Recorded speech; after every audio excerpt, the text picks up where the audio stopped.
Alright, in this episode of Wide World of Flintknapping, I'm going to try to do a small arrowhead.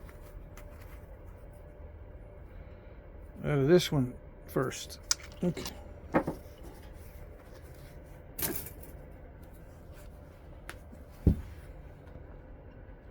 This is a heat treat.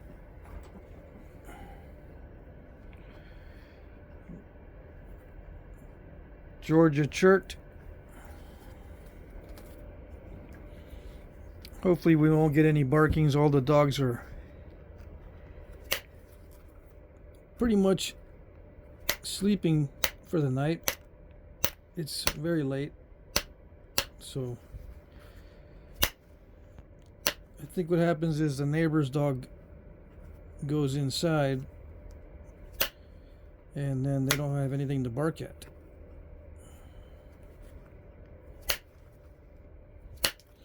We'll keep our fingers crossed. And yeah, I do know when the dogs are barking in the background, and believe me, it drives me nuts too.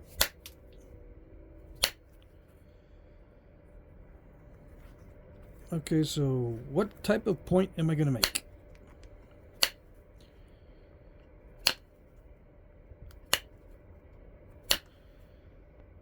I should stop asking myself that question because it's in the thumbnail, it's in the description, it's in the title, right? I guess I'm just thinking out loud. What am I going to make?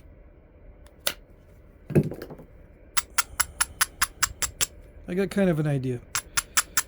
Yeah. If it goes well, if I thin it down enough.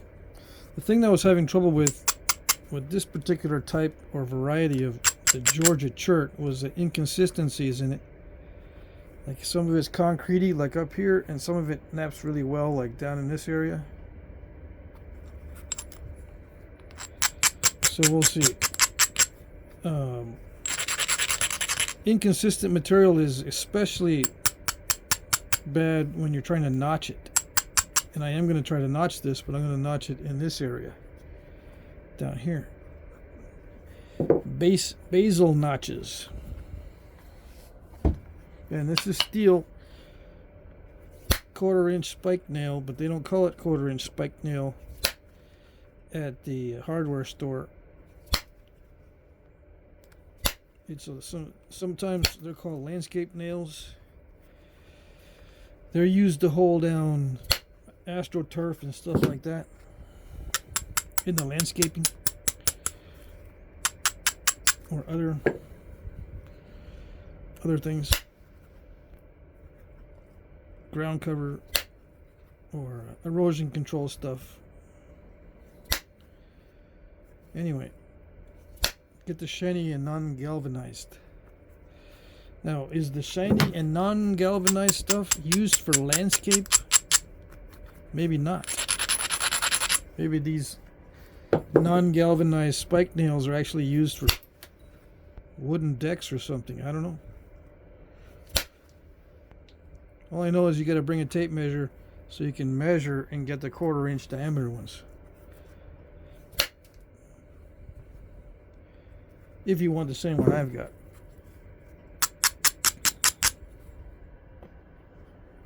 Yep.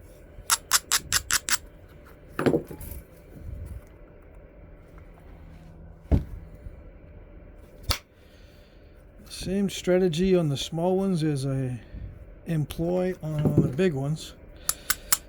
Big arrowheads, little arrowheads, same strategy, but a slightly different mindset because small points have their own challenges. Yeah.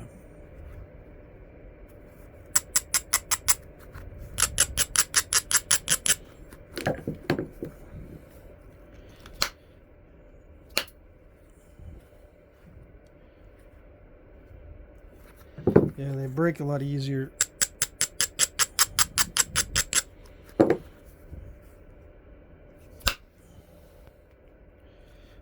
Well, I should say maybe not I shouldn't say easier, I should say break with a lot less force. Because you can break a big point easily too. So yeah, it requires a lot less force to break these smaller ones. You think you're tiptoeing through the tulips and all of a sudden snap. You go, man, I barely hit that and I snapped it. Yeah. Dang it. Yeah, that's what you'll say.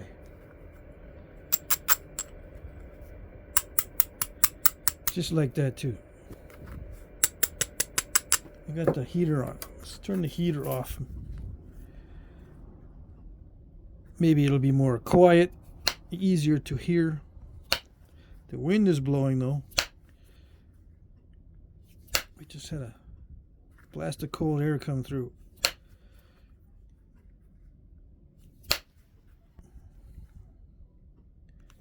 So it's going to be cool for the next couple days probably here, which is perfect because I got to get busy. I'm traveling out of town this coming weekend. Oh yes. Not that I like to travel, but it's going to be an important weekend.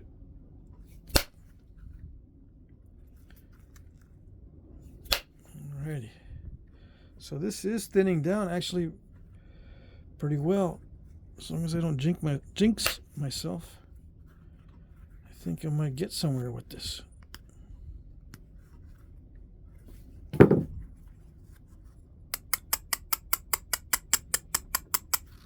Yeah. Nice. Yeah,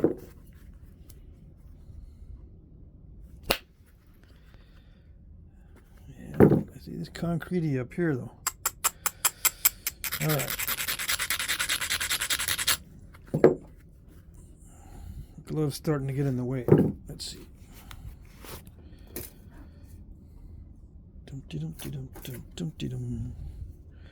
All right. Sometimes when I take the glove off, it changes the way I'm holding the point, or the way that I'm feeling the flakes coming off, and sometimes I lose my mojo, so I got to be careful.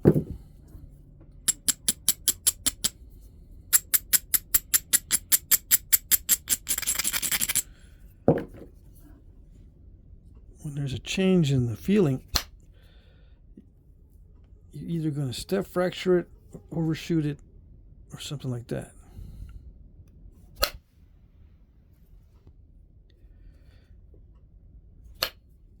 Unless you don't try to do too much.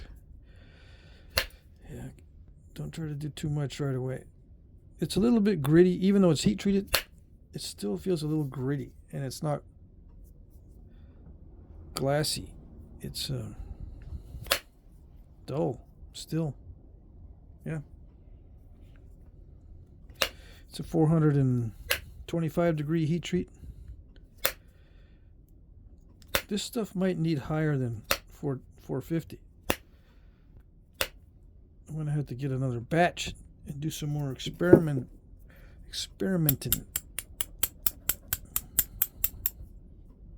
Yeah.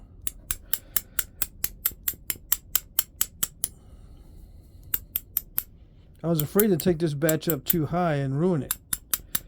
But now that I'm working it and it feels like it needs a little bit more, maybe I wouldn't have ruined it.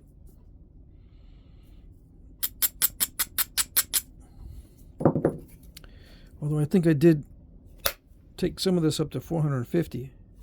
I just haven't napped that batch yet. I think this was 425. Because this was one of my latest batches. And I lost a few at 450. I remember one batch at 450 I lost some. So cracking or crazing.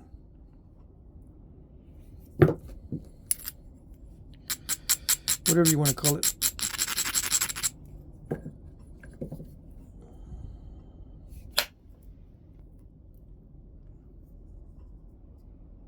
Yeah.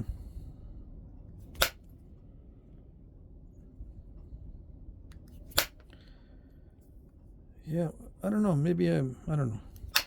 Maybe you don't need to take it up too high because it seems to be working well.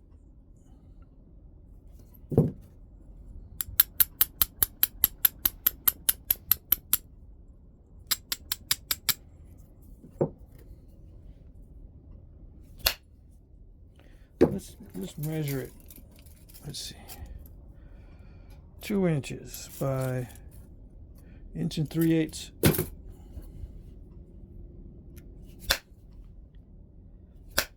Yeah.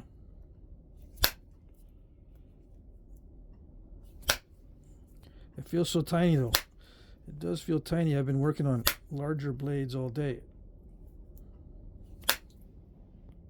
Larger blades and larger bifaces. But I don't feel like doing one for the video, so we're just gonna nap a little one.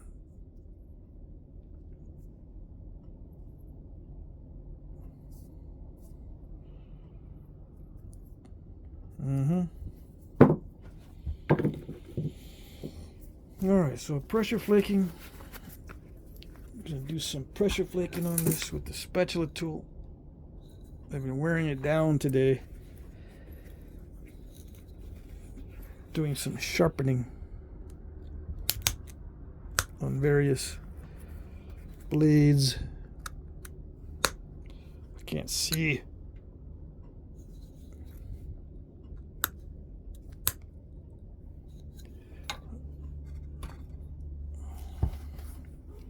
If I get the shadows just right, I can see. But if I don't get the shadows right, I can't see a thing. I still can't see.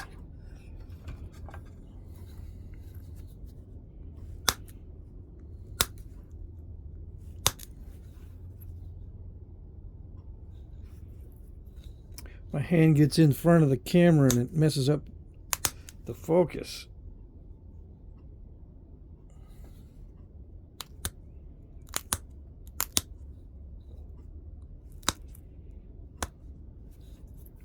I should zoom in. Yes.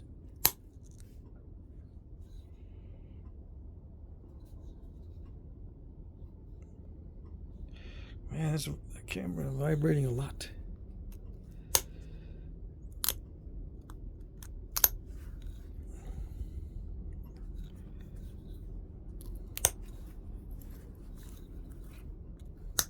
So, yeah,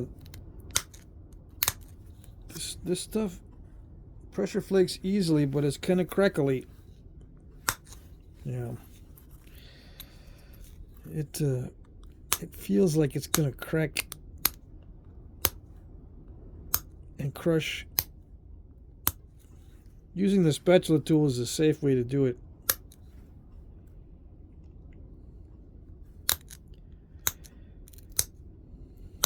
Or a really sharp rounded tip, you know, take one of these and sharpen it down really pointy. That'll work too. But the spatula tool is just so much easier to maintain. It only takes a second to dress it up and get it back to normal. If it starts to mushroom and get all, I don't know, uneven across the top, then it's time for redress or repair.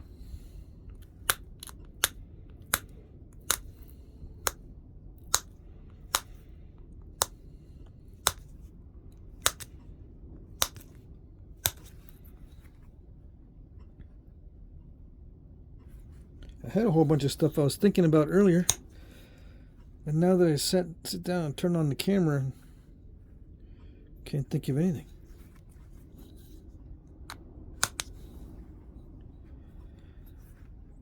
Yeah, I do like this stuff.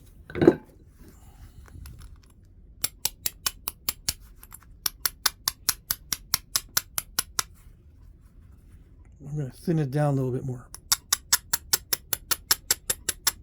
Just a little bit, not too much.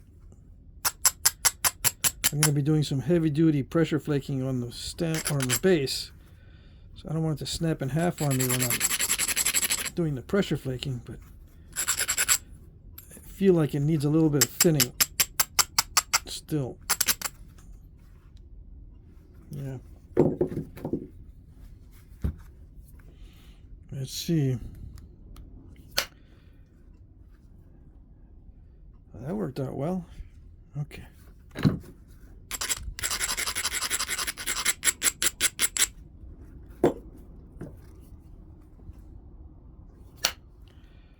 I always worry about thinning from the base.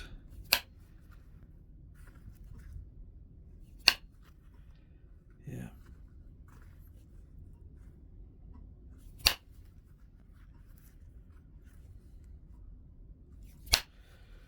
And oh, lucky. It felt like I was going to mess it up, but luckily it didn't overshoot. Why did it feel like I was going to mess up? Because you can tell when there's a long flake, you can tell there's a certain feeling to it. I don't know how to explain it. It's just a certain feeling when it's a long flake.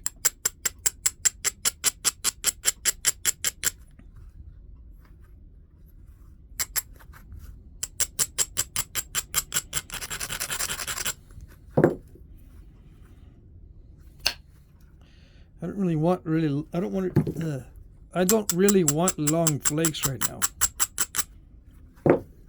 Just enough to go to center is okay. But I don't want it to stop too soon by being too gentle with it. Because then I end up with step fracturings like those. I'm going to try to blow those away right now. I think I have enough mass in the cross section to just gouge out a deep flake. Deep fake or deep flake? Yeah. My sons are watching deep fakes right now on various social media. There's a lot of really funny stuff. A lot of really funny deep fake funny stuff.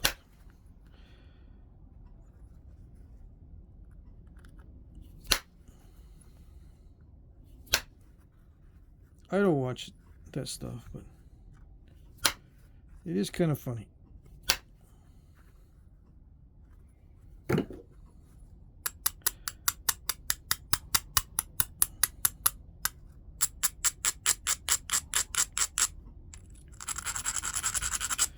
And it's getting pretty good, although it's not getting good enough,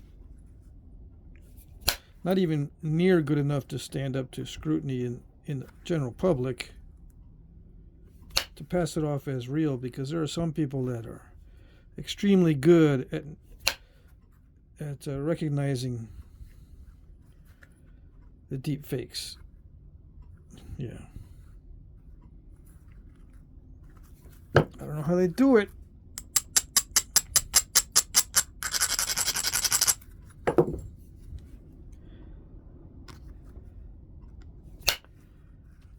Some people are just highly sensitive to mannerisms. They can notice even the slightest strangeness in the mannerism. Immediately know it's fake. Immediately.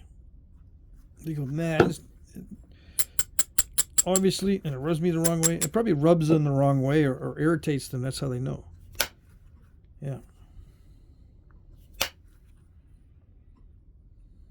That's what I'm thinking.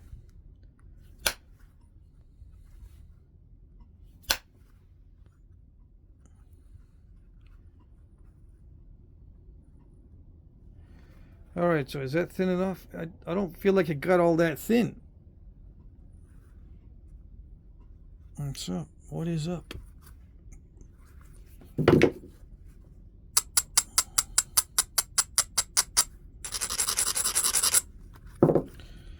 Let's see. Yeah, it doesn't feel like it got all that much thinner. And I took some risks. All those risks for not much return.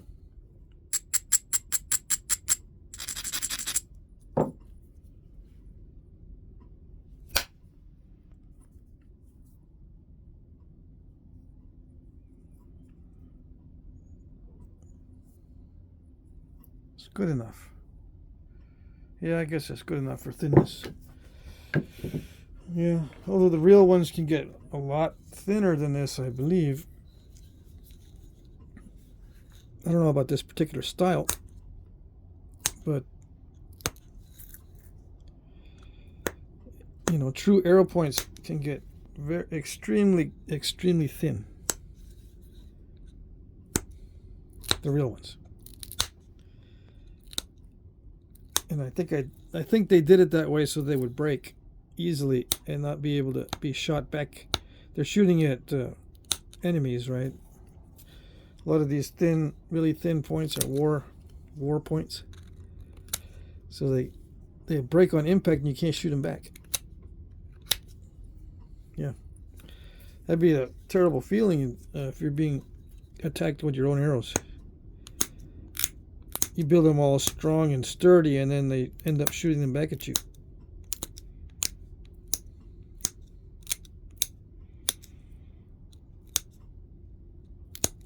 Yeah. That would make you feel real smart. Yeah. You know, you smart yourself into stupid by making them really strong. Shooting them at the enemy. Thinking, oh, this is going to do a lot of damage because this is really strong. And then you end up getting shot with your own arrow. Because it remains intact and they shoot it back at you. Yeah, you smart yourself into stupid. Smart yourself right into being stupid. That's what I used to tell my family. Don't smart yourself into being stupid. You know, go, Dad, don't make no sense. Yeah, just wait until it happens to you. It'll make more sense than you think.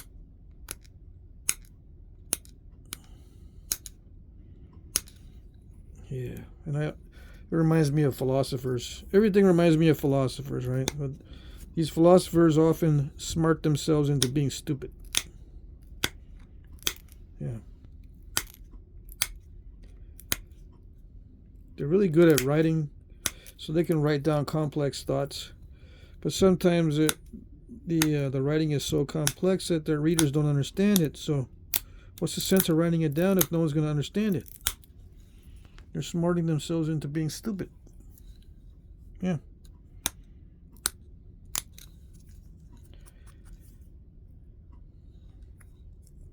Maybe they don't care if you understand it. Yeah, that's possible. If they're so smart, they could simplify it. They don't need to be using all this convoluted way of saying things.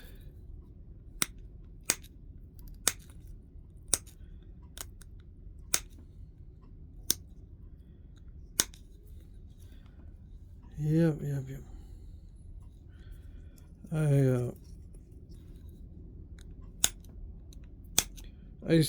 I follow philosophy channels on my Instagram.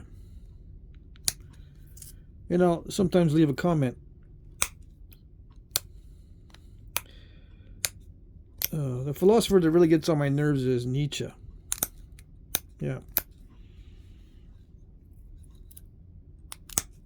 I tell my boys, Nietzsche is just a whiny little cretin. I used another term other than cretin. And they go, I don't know. I said, yeah, he's just a whiny little cretin. Whiny. And so, you know, I started reading some of that. And, what is up with this guy? could be saying it so much in such a, he can be saying it in a non-complicated way, but he tends to embellish what he's saying, try to make it poetic. Talk about trying too hard. Of course, it's translated from the German, so I don't even know what it sounds like in German. It's probably worse, even more pretentious and whiny. And he thinks he's describing mankind in a lot of his analysis, but he's just describing crazy people. Yeah.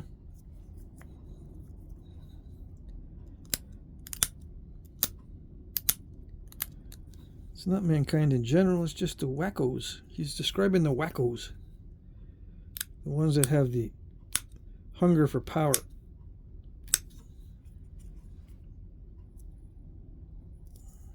Why do they want power? Because they know that with their human interactions, people don't like dealing with them. So they're ignored many times. They hate that.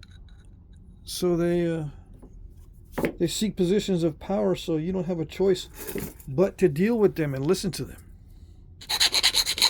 And even if what they believe is not a reality, they can force you to deal with it. You can only do that through a position of power. Yeah, you can create false realities. You have enough power, you can create false realities. And even though everyone knows it's not real, you can still force the issue by silencing all critics and promoting your ideas. Yeah.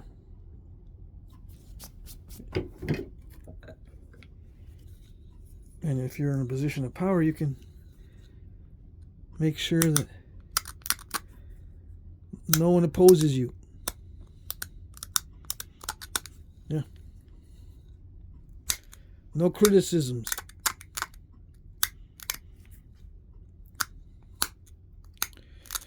Yeah, the wackos. That's what they like. Free to do what they want in their false realities. Otherwise, power is a great burden, and it's a real hassle.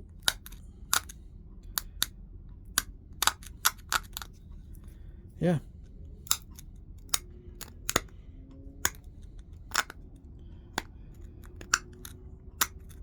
It's not just control. You have people expecting certain things, and you've got to jump through hoops to maintain your control. And some of these hoops are related to human nature, right? You got to make sure that you're understanding how to manipulate people. That people are not always predictable.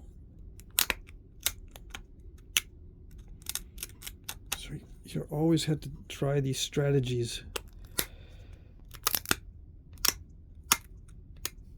Always have to be very, very vigilant and watch everyone very closely. I mean, it's a hassle.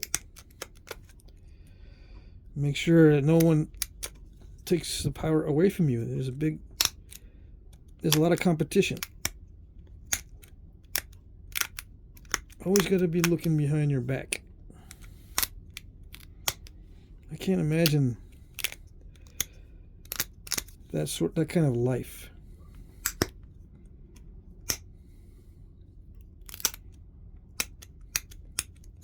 Yeah. Just so you can propagate your version of reality. Make sure that your version of reality is what everyone else has to accept. Yeah. Anyway.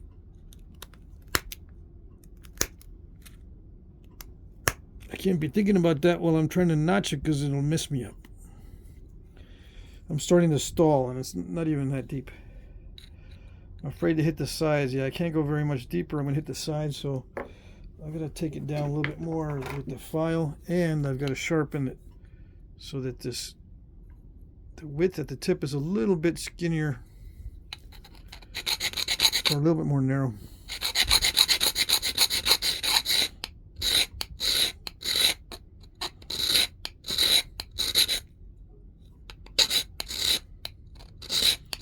It's time for a new nail already.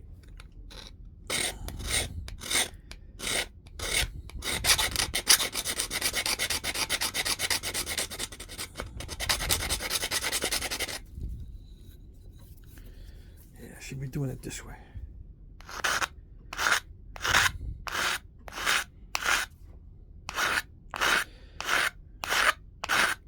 You didn't think half of the video was going to be filing, did you?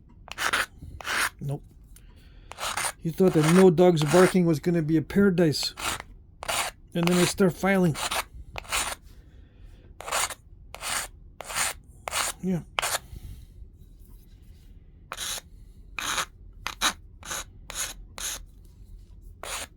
That's what you get. That's what you get for expecting too much. All right, let's see. Hopefully I'm not going to get in trouble for expecting too much on this. I'm gonna have to widen those notches. I don't want to, but I'm going to have to because that's starting to get dicey. I'm having to push too hard to get through there. So if I widen the notches, I can creep in from the sides. I can creep in a little bit that way, a little bit that way. And I'm not going to widen it on this side. I'll just widen it on this side and creep in this way. Yeah. A little bit.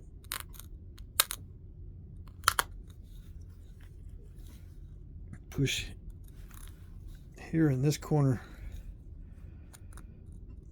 This corner right here. Nice. See what happens when you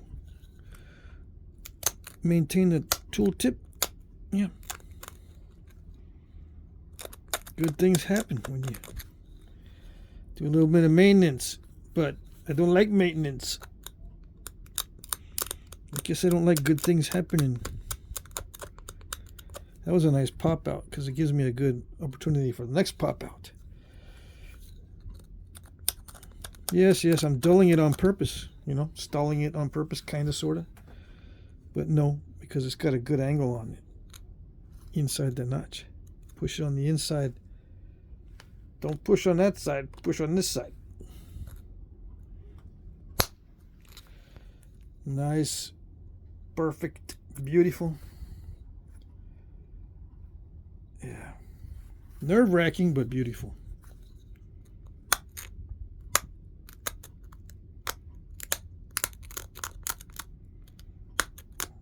Very much nervous. Much nerves, as they say.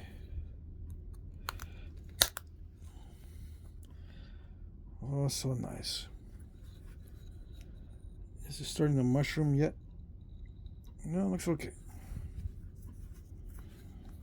And I'm not putting too much pressure. This is the advantage of heat treat. You don't have to push really hard to get those to pop out.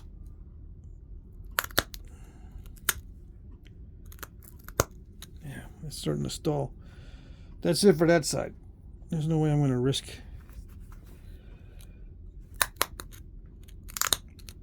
anymore. Yeah, too risky. Besides, it got thick all of a sudden. Yeah.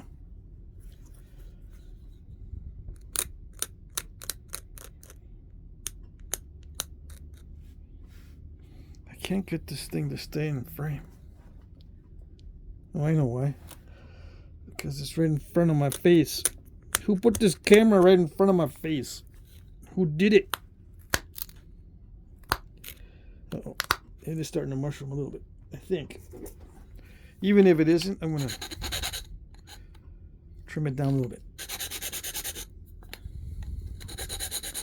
See, when you make it more narrow, it grips the edge better. And sometimes you need it to grip the edge to push off a flake. Sometimes. There it is. See that? That little bitty flake can save your butt on the next pop out. Let's see. Yes, it did. See that? That leads to a nicer flake on the other side. And then I can keep going.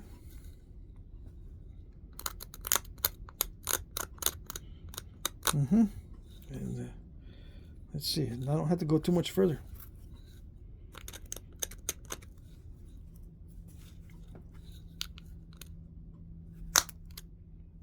Just crunch it in.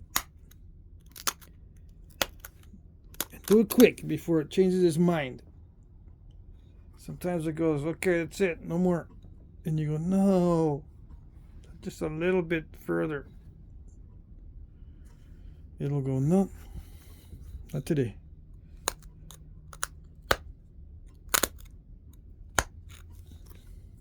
I stalled it.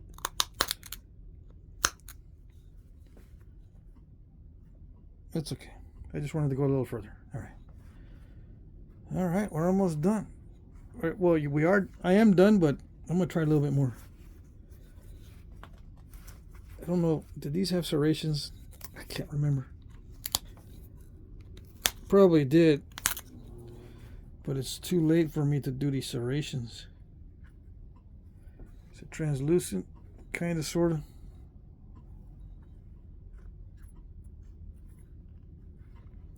Should I persnickety-fy the edge? I should.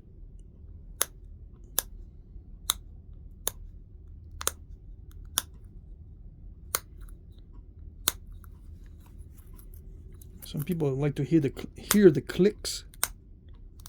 Yeah. The clicks and pops.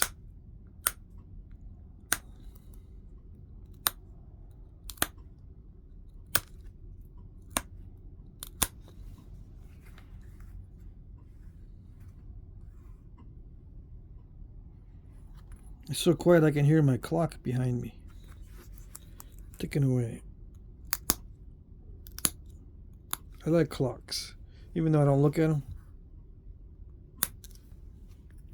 Yeah, clocks are anxiety. I like them for the aesthetics.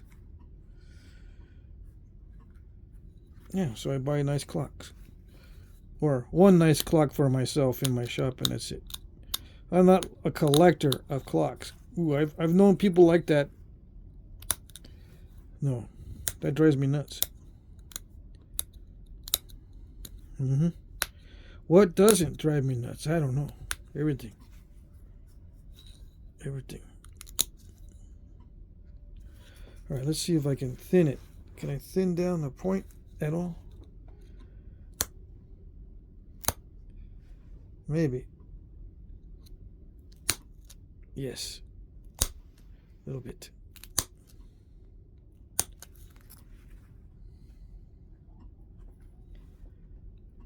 Does that strategy work on the other side too? I don't know. Better be careful.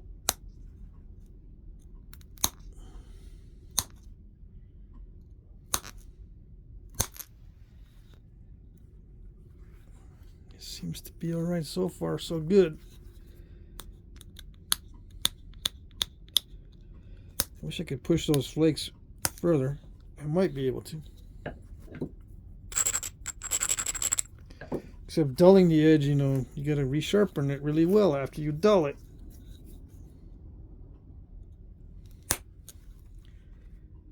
I didn't go that far. This is the type of chert that doesn't look like it allows you to send those flakes far. Yeah, they're not going far, but they are traveling well. No steps. Right? Don't jinx yourself.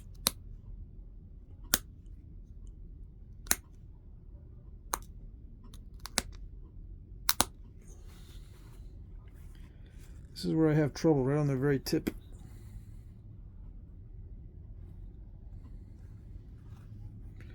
I was just pressure flaking right there on the edge. I mean, near the tip, pushing down, pushing downward right there, and I popped out a step fracture. It looks like, yeah, right there. If I put any added pressure on it, it might get worse. I popped out another flake.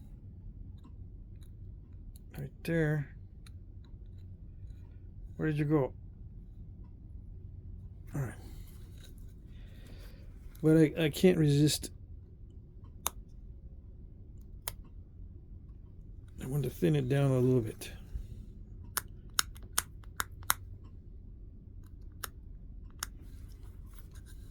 Just a little bit more.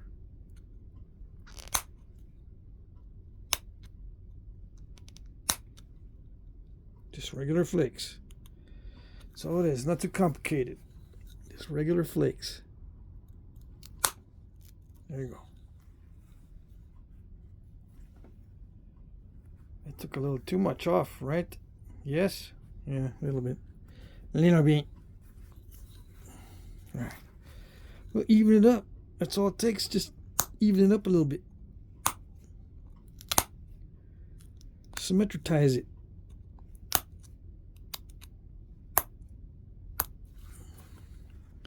Some of you probably haven't watched one of my videos in a long time because of all the dog barking. And yeah, I didn't really think it was a big deal. It might be a big deal to a lot of people. And no one says anything because they're too nice. Yeah. I'm not saying that if you say something you're not nice. Don't get me wrong there.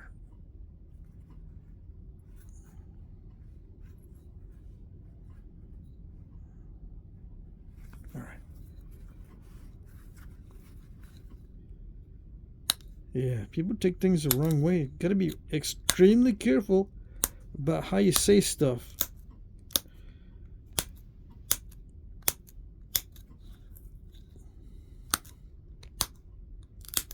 Well, you used to have to be really careful. These days, it seems like the less careful you are, the more attention you get. There you go. Off to the bank. With all the money you got from being careless with your speech online. And as long as you're doing it careless in the right way. Yeah. If you're careless in the wrong way, you go to the bank and they go, sorry, you can't take your money out. Or we don't got your money no more. You don't? No. We don't know where it went. Yeah. That's a whole different issue.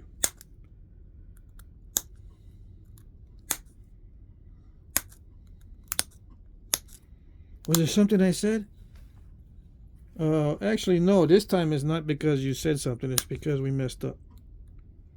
You messed up and my money's gone? Yep. Don't worry. We'll print some funny money to get it back. We can put funny money back in your account.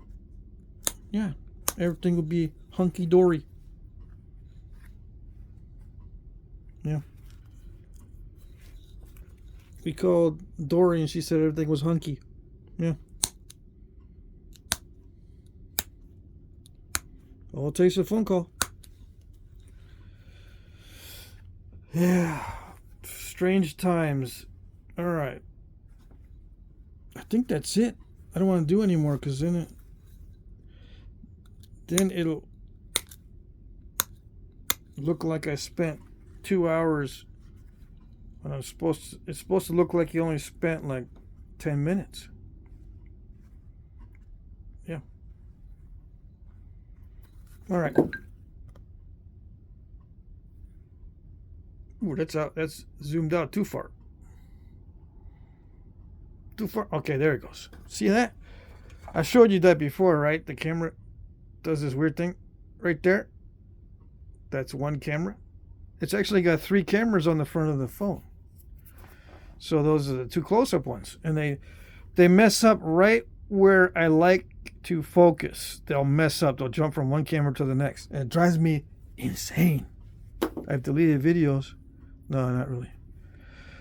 I've deleted videos because I don't see a proper focus, but I haven't deleted it because of that stupid thing. Anyway, I like it.